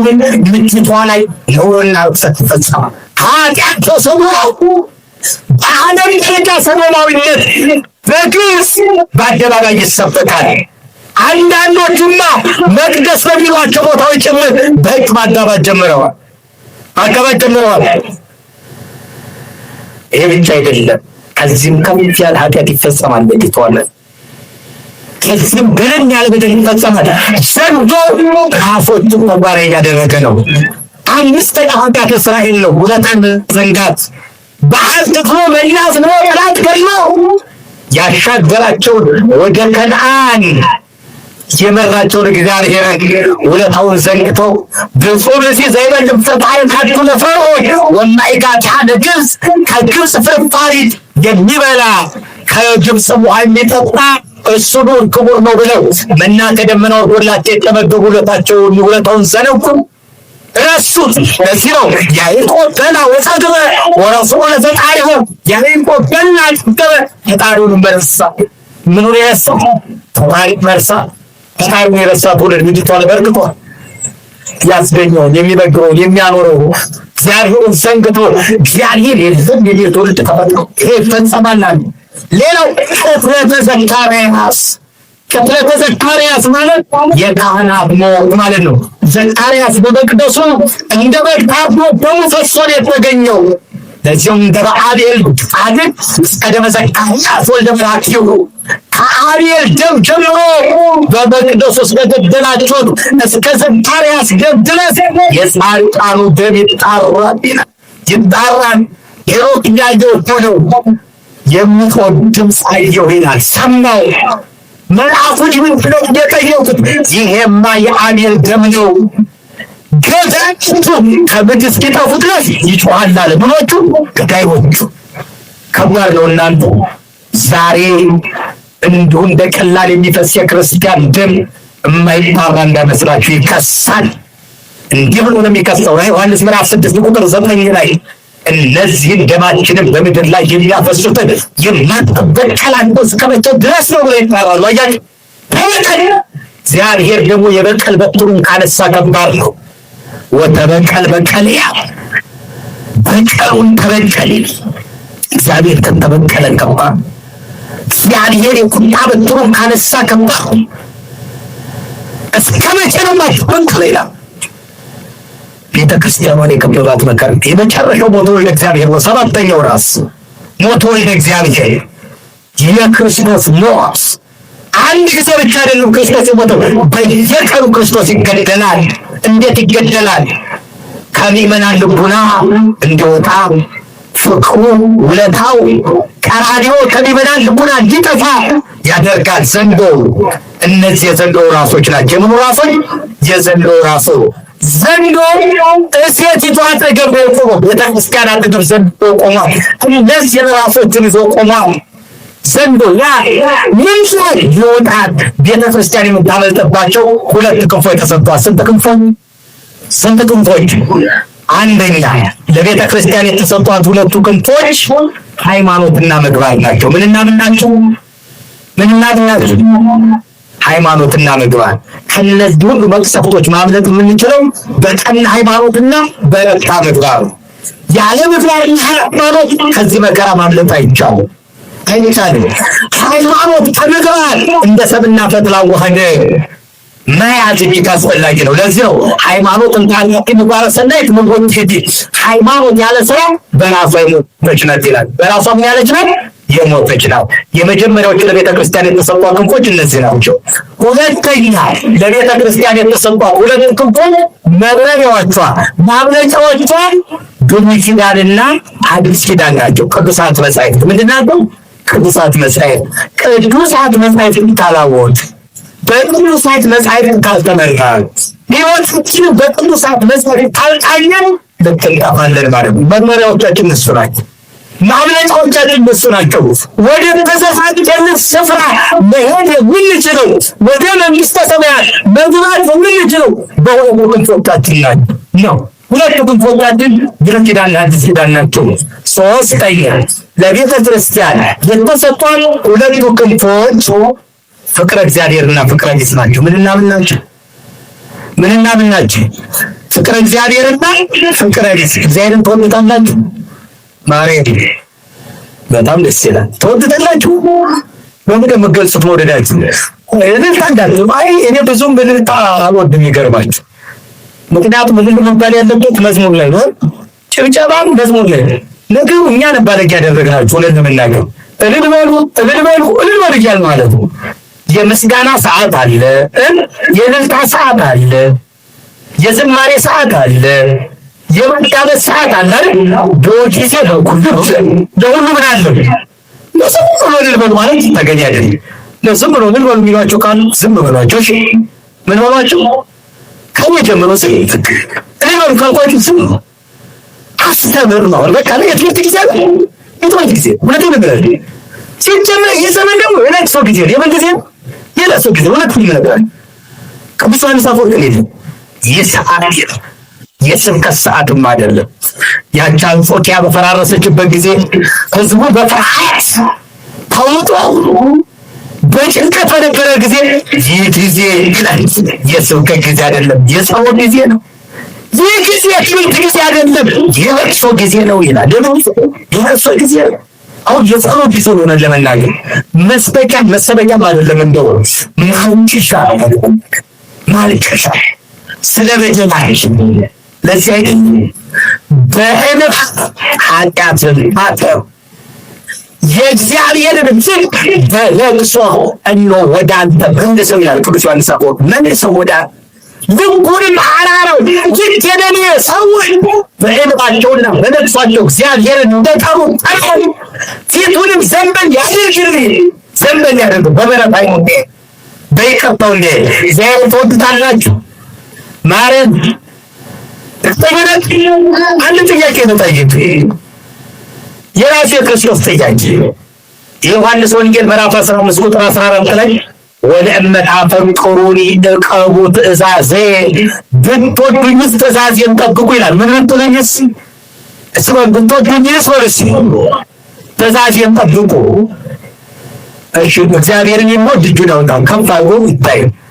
ከስማ በጣም ደስ ይላል። እንዳትወዱሽ እንዳትወዱ ደም እንዳደረጋችሁ ብትወዱኝስ በሉ ትእዛዜን ጠብቁ። የማዛችሁ ትእዛዝ ይህች ናት፣ እርስ በርሳችሁ ትዋደዱ ዘንድ፣ እርስ በርሳችሁ ትዋደዱ ዘንድ። አሁን እግዚአብሔርን የሚወድ ሰው መታወቂያው ምንድን ነው? ሁሉን መውደድ ነው። ሁሉ ማለት ነው። አሁን ከማንም ያልተጠላ ብቻ እጁን እዛው ይተው ጸብ ያለው ያው ከሴት ተጣላጅ ነው። ከማንም ጋር ሊሆን ይችላል። ካበበ ከከበደ ከምናምን ሊሆን ይችላል። ቂም ያለው እጁን ያውን ቂም የሌለው ብቻ እጁን ያውጣው ከፍ አድርጎ።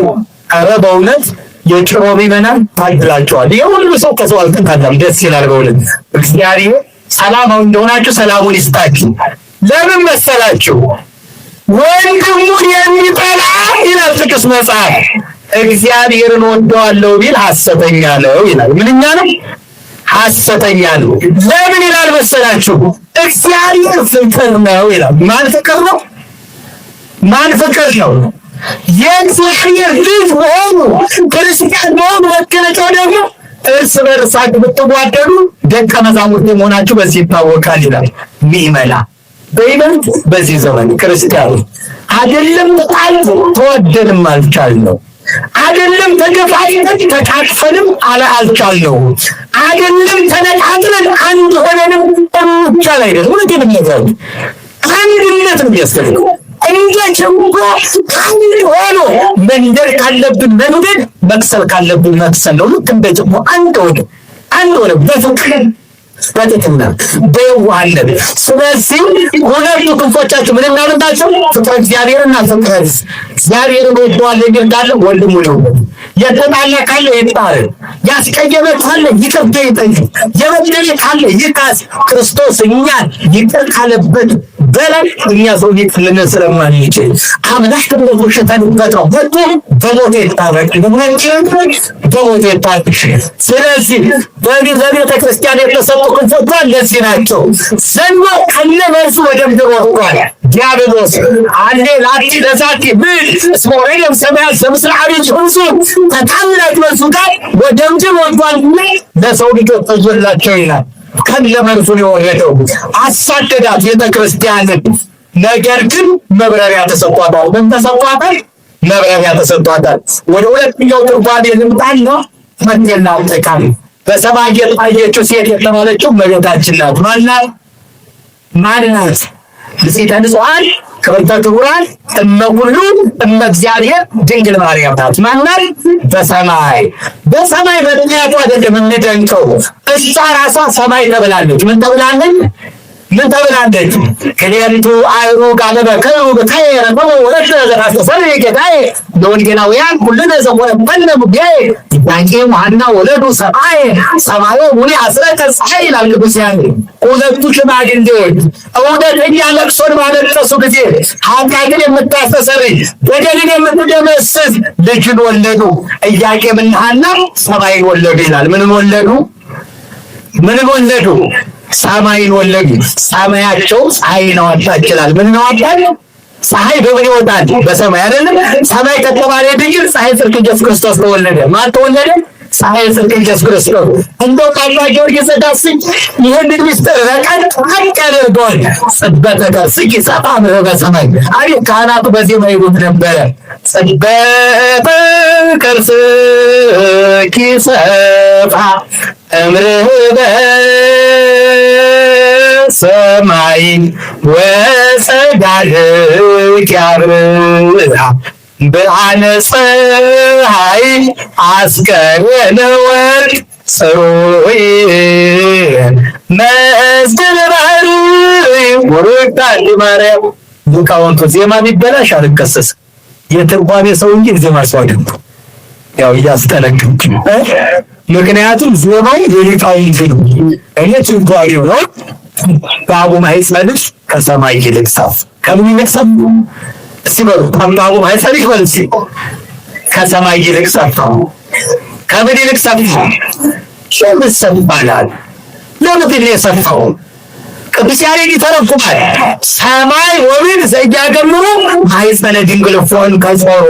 ሰማይና ምድር የማይችለውን የድንግል ማርያም ማኅፀን እንዴት ቻለው ይላል። የሰማይነቱ ምክንያት ምንድን ነው ካላችሁ፣ ሰማይና ምድር የማይችለውን መቻል ነው። ኢሳይያስ ይለናል በትንቢተ ኢሳይያስ ምዕራፍ 66 ቁጥር 1 ላይ ሰማይ ሊመመሬ ወምድር ሊመቄደ ገሬ አይሁድ የመዘጣንጹ ለመላክ ስሜ እሎን ተገብራን ይደውዬ። ሰማይ ዙፋኔ ነው፣ ምድር ወግሬ መረገጫ ናት። የምትሰሩ ምድር ምን አይነት ነው ያለ ጌታ። ሰማይ ዙፋኑ ምድር የእግሩ መረገጫ የሆነለት ጌታ በድንግል ማርያም ማኅፀን ተወሰነ። አይገርምም? እኮ ነው እኮ ይገርመኛል። በዚህ ዘመን ብዙ ሰው ድንግል ማርያም ላይ ዘምቷል። እንደው የእውቀት ገና አለው። ይሄ ምንድን ነው? ገና ፊደል ያልቆጠረው እውነት ለመናገር ግን ድንግል ማርያም ላይ ለመናገር ስለ ድንግል ማርያም ለመናገር አባቶቻችን እኮ ገና ስሟን ለጠራት ላቲ ይደሉ ክብረ ስብሐት አይደል? ክብር ምስጋና ይድረሳ ብሎ ነው የሚጀምሩት። ገብቷቸዋል። ነገር ግን ስለነዚህ ቅዱስ ዮሐንስ አፈወርቅና አባ ጊዮርጊስ ዘጋስጫ ሁለት ነገር ተናግረዋል። እመቤታችን አፋቸውን ስለሚከፍቱ ሰዎች እንዲህ ይላል አባ ጊዮርጊስ ዘጋስጫ፣ እመቤቴ ሆይ ሰይጣን ከፍጥረታት ሁሉ አብልጦ አንቺን ይጠላል። ማንን ይጠላል? አንቺን ይጠላል። በልጅሽ ስደት ሞትና ሙስቁል አግኝቶታልና። ድንግል ማርያም የሚጠላ ማን ነው? ሰይጣን። ሲበሉ ድንግል ማርያም የሚጠላ ማን ነው? እመቤት ወይ በርሲ ሰይጣን ከፍጥረታት ሁሉ አንቺን ይጠላል። በልጅሽ ሞት፣ ስደት፣ እፍረትና ጉስቁልና አግኝቶታልና። ስለዚህ የሚጠላት ለምንድን ነው ካላችሁ፣ በሷ በልጇ ምስል አለ ሞት ስለገጠመው። አያችሁ፣ ሞት በልጇ ሞት ስለተዋጠ ነው። ቅዱስ ዮሐንስ አፈወርቅ ደግሞ እንዲህ ይለናል፣ ምእመናን መናፍቃን ድንግል ማርያምን ለምን አላከበሯትም? ለምን አልወደዷትም? ለምን አላመሰገኗትም ብላችሁ አትናደዱ፣ አትበሳጩ። ለምን ይላል? እነሆ በዮሐንስ ወንጌል ምዕራፍ 19 ቁጥር 25 ላይ እናቱን ለሚወደው ልጁ ለዮሐንስ እነኋት እናት ብሎ ሰጠው። በዮሐንስ ያደረ እሱ ነውና ላደረባቸው ምዕመናን እናቱን እናት አድርጎ ይሰጣል። ላላደረባቸው መናፍቃን እናቱን እናት አድርጎ አይሰጥም ይላል። ምን አድርጎ አይሰጥም? ምን አድርጎ አይሰጥም? እናት ሆናቸው። ለምን ካላችሁ ልጇ አላደረባቸው። ለእኛ ግን እናታችን ናት። ለምን ካላችሁ ልጇ አድሮብናልና። ምን ሆኖብናልና? ስለዚህ ልጇ ያደረበት እናቱ እናቴ ብሎ ይቀበላል። ልጇ ያላደረበት ደግሞ ልክ እንደ ሰዶም እናቱ ሲያሳድድ ይኖራል። እሷማ ካላችሁ እግዚአብሔር ናት። ምንድን ናት? እሱም እግዚአብሔር ነው። እኛማ እንደ ቅዱስ ቄርሎስ ዘመነ ሰዘንስም ያለ ቅድስት ድንግል ቴዎቶኮስ ድንግል እግዚአብሔር እኛ ንጽሕት ቅድስት ድንግልን ቴዎቶኮስ እንላታለን። ቴዎቶኮስ ማለት የእግዚአብሔር እናት ማለት ነው። የማንን እናት? ፀሐይን የለበሰ ይቻላል በሰማይ ነው ክብሯ፣ መመረጧ በሰማይ ነው። እንዲህ ተብሎ ነው የተጻፈው ሕርያቆስ በአማን ነጸረ እግዚአብሔር አብን ሰማይ ምስራቆ በናበ ሰሜን ወደቡብ አስተንፈሰው አጼነው ወኢረከበ ዘከማይ ወሰብረ መዓዛዚ አጂ ወአፍቀረ ስነጆ በኖ አቤት ወልዶ ዘያፈንቅር እግዚአብሔር አብ በላይ በአርያም ሆኖ ምስራቅና ምዕራብን ሰሜንና ደቡብን በስናዜምን ሌትና ባሕርን መረመረ አሻተተ። እንዳንተ ያለ በንጽሕና በቅድስና የተዋበች የተሸለመች አላገኘም። በያትህ አንድያ ልጁን ወደ አንቺ ላከው። ወደ ማን ላከው? ወደ ማን ላከው? ወአልቦ ዘይመስልኪ ያለው አንቺን የሚመስል የለም። ማንን የሚመስል? ድንግል ማርያምን የሚመስል የለም። እስመ አርያ እግዚአብሔር ለጽዮን እግዚአብሔር ጽዮንን መርጧታል ነው የተባለችው። ሐመፀ መቅደሶ በአርያም መቅደሱን እንደ አርያም ሰራ ይላል። በአርያም ምን አለ? ኪሩቤል ጸወርተ መንበር አሉ። በምድር ደግሞ ድንግል ማርያም ጸወርተ መንበር ናት። እነሆ ተሸካሚው ናት። እንደ አርያም የተሰራች መንበር ናት ድንግል ማርያም። በምን ሁለት ዙፋኖች ናቸው ያሉት? ድንግል ማርያምና መስቀል ናቸው። ጉዳዩ ዙፋኖች ጉዳዩ ኪሩብ እንላቸዋለን። እነሆ ፀሐይን የለበሰች አለ ፀሐይን የወለደች፣ ጨረቃን የተጫማች አለ ጨረቃ ቅዱሳን ናቸው። የቅዱሳን ሁሉ ክብር ከድንግል ማርያም ክብር በታች ነው። ከማን ክብር በታች ነው? የአንድ ክብራ ለማርያም እንቁልዶሙ ቅዱሳን ከቅዱሳን ሁሉ ክብር ይልቅ የድንግል ማርያም ክብር ይበልጣል ይላል። ይህን በአዱ ኪሩቤል ወፈደፍድም ሱራፌል እስመ ኮነ ታቦተ አሐዱ ቅድስተ ሥላሴ ይህች ከኪሩቤል ትበልጣለች፣ ከሱራፌል ትበልጣለች። ከሦስቱ አካል ለአንዱ አካል ማደሪያ ሆናለችና ምን ሆናለችና? ምን ሆናለችና? ማደሪያ ሆናለችና። ይህች ሴት ጸንሳለች አለ። ምን ብላለች? የጸነሰችው ጌታ ነው። ማንን የጸነሰችው? ምን ተይዛ ተጨንቃለች ይችላል። በነገራችን ላይ እመቤታችን ሳታምጥ ነው የወለደችው። ምን ሳትል የወለደችው? ምን ሳትል? ሳታምጥ ነው የወለደችው። ለዚህ ነው ከአብ አስቀድሞ ያለ ጻር ያለ ጋር እንደተወለደ ከድንግል ማርያምም በኋለኛው ዘመን ያለ ድካም ተወለደ ይላል ቅዱስ ኤፍሬም ሶርያዊ። ያለ ምን ተወለደ? ያለ ድካም። አሁን ታዲያ ምጥ ያለው ምንድን ነው? እመቤታችን ላይ የደረሰው መከራ ነው። ጌታን ጸንሳ እያለ አይሁድ በሰው ልማድ የጸነሰች መስሏቸው ማየ ዘለፋ እንድትጠጣ አድርገዋታል። ያን ነው ምጥ ያለው። ቅዱስ ጳውሎስ አንጾኪያ ይላል እነሆ ያንን ማየ ዘለፋ ስትጠጣ ወበረሃ ገጻ ምስቢተ እደ እምብርሃነ ፀሐይ ዘወርሃ ሜሳር ያንን በጠጣኝ ጊዜ ከሚያዝያ ፀሐይ 7 ፊቶች ተዋበረ ይላል። ከምን ፀሐይ? ከ12 ወሩ ብሩ ፀሐይ ያለው የሚያዝያ ወር ላይ ምን ወር ነው? ሚያዝያ ወር ነው። እንደ ፀሐይ አበራ ይችላል። ይህንን ነው ምን ያለው? ወንድ ልጅ ወለደች። ምን አይነት ወለደች? ይሄ ደግሞ ማነው? ክርስቶስ። አሕዛብን ሁሉ በብረት በትር የሚገዛ የብረት በትር የተባለው ስልጣኑ ነው። በስልጣኑ የሚገዛ ወንድ ልጅን ወለደች። ዘንዶ የተባለው ሄሮድስ ነው። ሰይጣን ያደረበት አሳደዳት። ምን ያህል ጊዜ? 1260 ቀናት 3 ዓመት ከ6 ወር እመቤታችን ተሰደደች። ማን ተሰደደች? እመቤታችን። ስትሰደድ 2 ክንፍ ተሰጥተዋታል። ስንት ክንፍ ተሰጥተዋታል? ስንት ክንፍ? ለእመቤታችን የተሰጧት 2 ክንፍ። አንደኛውና የመጀመሪያው ለእመቤታችን የተሰጣት ክንፍ ድንጋሌ ሥጋና ድንጋሌ ነፍስ ነው። ምንና ምንድን ነው አልኳችሁ? ድንግል በክሌ እናታለን እመቤታችን በሁለት ወገን ድንግል በሐሳቧም ድንግል በስጋዋም ድንግል። እውነት ለመናገር ሴቶች በስጋቸው እንኳ ድንግል ሊሆኑ በሐሳባቸው ድንግል ሊሆኑ አይችሉም። ቢያንስ ከሴናቸው ድንግልናቸውን አሳጥቷቸዋል። ምናልባትም በሩካቤ ባያቱት። በዚህ ዘመን ደግሞ ድንግልና ሌላ ጥያቄ ነው። የታክሲ ሹፌሮች ታክሲያቸው ላይ አንድ ጽሑፍ አለወቅት አድርጋለሁ። ኢትዮጵያ ውስጥ ከዳይኖሰርና ከድንግልና አስቀድሞ የጠፋው የትኛው ነው ብሎ ለጥፈው ይቻላል። ከባድ ነው። አንድ ወዳጅ ዶክተር አለኝና አንድ ጊዜ ባህር ዳር ዩኒቨርሲቲ ለዩኒቨርሲቲ ተማሪዎች አንድ ስልጠና ይሰጣል። የስልጠናው ርዕስ የድንግልና ሕይወት ይላል። የምን ሕይወት? የድንግልና ሕይወት። 2 ሰዓት አሰልጥኜ ስጨርስ አለ አንድ ተማሪ ትንሽ ብቻ ወረቀት ላከልኝ አለ። ወረቀቷ ምን ትላለች አለ። አይ ዶክተር 2 ሰዓት ሙሉ በከንቱ ደከሙ። ድንግልና የቀረው እኮ ሃይስኩል ላይ ነው አለኝ። በጣም ተሰማኝና ወንድሜ እንደው ካሰብክልኝ ገና ርዕሱ ስጀምር ለምን አልነግረኝም ነበር ሀሳብ እንድለውጥ አልኩት። ካለቀ በኋላ እውነት ምናገር ዘመን በጣም ክፏል። በቀን አንድ ትምህርት ቤት ላይ የሆኑ ስራዎች እሰራለሁ። በይበልጥ ከዚህ ከልጆች አስተዳደግ ጋርና ከህፃናት ጋር እና በጣም የሚገርመኝ ነገር ልንገራችሁ።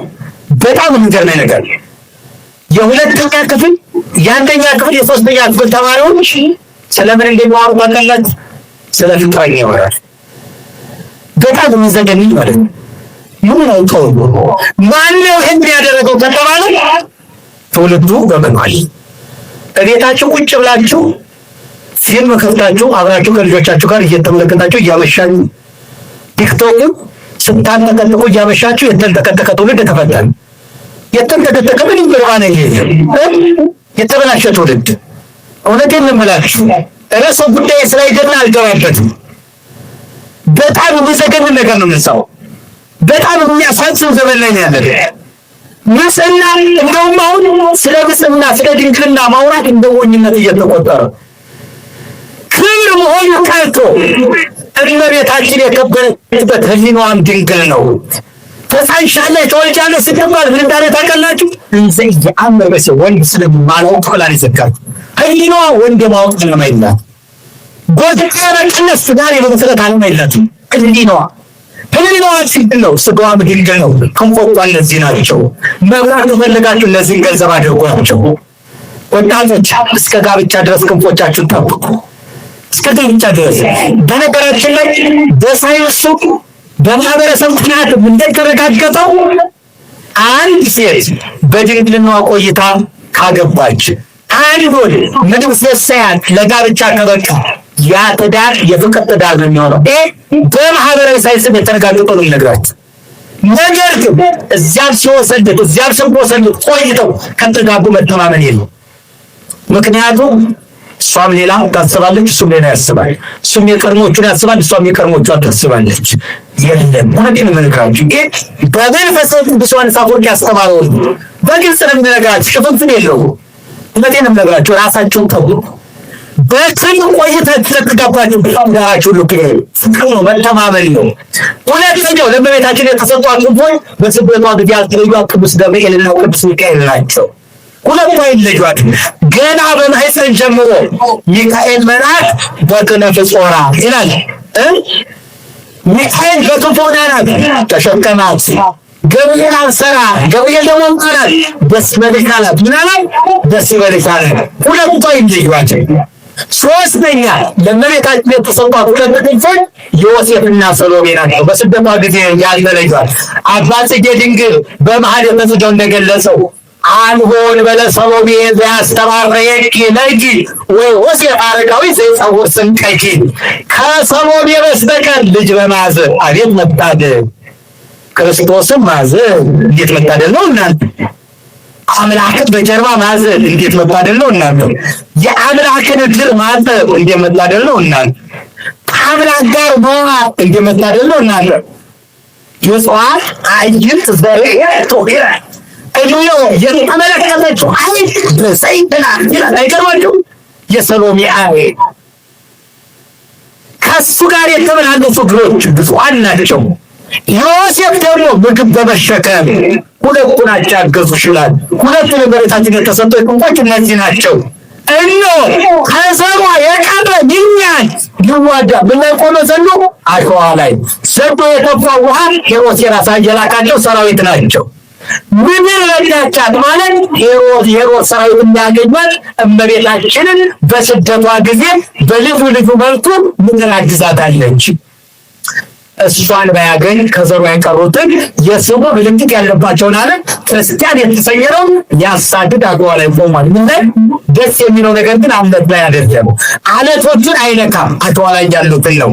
ለዚህ ነው በወንጌል ቃሌ ሰምቶ የሚያደርገው ዘይሰም ቃሌ ወይ ተግሮ ይመስል በዚህ ቀዲመ ዛደሰ ጌቶ ይበወል ነፍሱ ለማታል ወዙ አይ ወደሉም ቤት ወይ ወንከ ስመጅበቆም ተሳሰረ ቃሌን ሰምቶ የሚያደርገው ጌቱን በአለት ላይ እየሰራ ሲሆን ይመስላል። ነፋስ ነፈሰ፣ ጎርፍም ጎረፈ፣ ያን ደገፈው አልወደቀም። ስመጅበቆም ተሳሰረ በአለት ላይ ተሰርቷልና ቃሌን ሰምቶ የሚያደርገው ይመስል በዚህ ዛደሰ ጌቶ ሆሳ ጌቱን በአሸዋ ላይ እየሰራ ሰነፍሰውን ይመስላል። ነፍሱ ለማሳር ወውቱ አይ ወተቱ ወለውቱ ቤት ወወቀ ወኮነ ቢከቷ አብዬ ባሳን ነፈሱ ጎርፍ ጎረፈ ያን ደገፈው ወደቀ አወዳደቁ ታላቁ ሆነ ይላል። ጎርፍ ነፋስ የተባሉት የምንፍቅና የክህደት ምርቶች ናቸው። መከራ ነው፣ ደርሰዋል። እሞ አለት ላይ የተመሰረተው አልወደቀም። ልቡን በቃለ እግዚአብሔር ያጸና፣ ልቡን በእምነት ያጸና፣ የልቡን ጌቱ አስተካክሎ የሰራው አሸዋ ላይ ያልቆመ አሸዋ ላይ ያልመለጠስ ይገፋል፣ ክደት ይገፋዋል፣ ምንፍቅና ይገፋዋል፣ ጥርምት ይገፋዋል፣ መከራ ይገፋዋል፣ ስደት ይገፋዋል፣ ይወልቃል። አወዳደቁ ጭናቅ ይሆናል፣ ክርስትና ይወጣል። አሸዋ ላይ ነው የቆመው ዘንዶ። ምን ላይ ነው የቆመው? ምን ላይ ነው የቆመው? አለት ላይ የቆመው አንገቱን ለሰይፍ ደረቱን ለመከራ አሳልፎ ይሰጣል። በእውነት ይጸናል። ሁለቱ የመብረሪያ ክንፎቻችንን ይዘን እንድንበር እሱ ይርዳል። በሃይማኖት ያጽናል፣ በምግባር ያበርታል። አማናዊቷ ቤተ ክርስቲያን እኛ ነንና ክርስቶስን ለብሰን ክርስቶስን ተዋህደን እንድንኖር እሱ ይርዳል። በክንፎቻችን እንድንበር በምግባርና በሃይማኖት በብሉይ ኪዳንና በሐዲስ ኪዳን በፍቅረ እግዚአብሔርና በፍቅረ ቢጽ እንድንታነጽ መድኃኔዓለም ክርስቶስ በቸርነቱ ወላዲተ አምላክ በአማላጅነቱ አይለዩን። የሰማነው በልቦናችን ያሳድርብን። ይቆይ።